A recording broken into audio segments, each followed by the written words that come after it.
Le vélo de mon voisin ne freine plus et c'est à moi de m'en charger. Déjà l'étrier se promenait donc ça allait pas aller. On vire la roue arrière, on vire les anciennes plaquettes et on vient bloquer les pistons. Il faut mettre les leviers de frein à l'horizontale, mais pour se souvenir de la position dans laquelle ils étaient, je viens mettre une marque avec un scotch et maintenant je peux le monter. On dévisse le capuchon et on vient mettre l'entonnoir qu'on remplit d'huile minérale. Le pas de vis du bouchon du bas est bousillé donc je vais prendre mes précautions pour l'enlever, mais il faudra bientôt le changer. Je mets le tuyau et tout de suite on voit que ça sort. Enfin, on voit qu'il y a beaucoup de bulles d'air qui sortent, c'est pour ça que ça freinait plus. Parce que l'air venait se compresser quand on voulait freiner, contrairement à l'huile qui est incompressible. On pense d'ailleurs à surveiller le niveau d'huile là-haut et on vient remettre régulièrement. Pour que l'huile se remplace plus vite, je vais appuyer sur le frein et pomper avec le levier. Et une fois qu'il n'y a plus de bulles, je viens mettre de nouvelles plaquettes et enfin la roue. Il faut pas oublier de centrer l'étrier par rapport au disque en freinant et en serrant les vis en même temps. On retire l'entonnoir, on vérifie que ça freine avec ma grosse tête devant la caméra, on nettoie tout pour que ça soit clean et on remet le frein à sa place grâce au scotch qu'on avait mis avant. Parfait. On passe au frein avant, le scotch, le levier à l'horizontale, le bouchon, l'entonnoir, et cette fois-ci on va pas faire pareil. L'huile de frein à arrière avait quasiment l'air neuve, le seul problème c'était les 800 bulles d'air piégées dans le système. Donc pour le frein avant, vu que la gaine est plus courte et verticale, on va pouvoir juste virer les bulles d'air sans vider tout le système.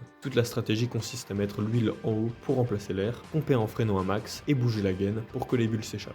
Une fois que c'est bon, on rebouche l'entonnoir, on remet le bouchon, on essuie, on remet le levier à sa place, en virant le scotch quand même, et maintenant on va pouvoir changer les plaquettes avant. On enlève la roue, on enlève les vieilles plaquettes, on déballe les nouvelles, on les monte, on les glisse dedans, on serre ça, on remet la roue et on aligne l'étrier. J'en profite pour nettoyer rapidement la transmission, pour huiler la chaîne gratos parce que je suis un bon voisin, et tant qu'à faire, les pédales ont le droit à de l'huile aussi. Et voilà, le vélo a 15 ans, mais il freine comme s'il était neuf. Suis-moi sur Insta pour voir mes prochaines réparations.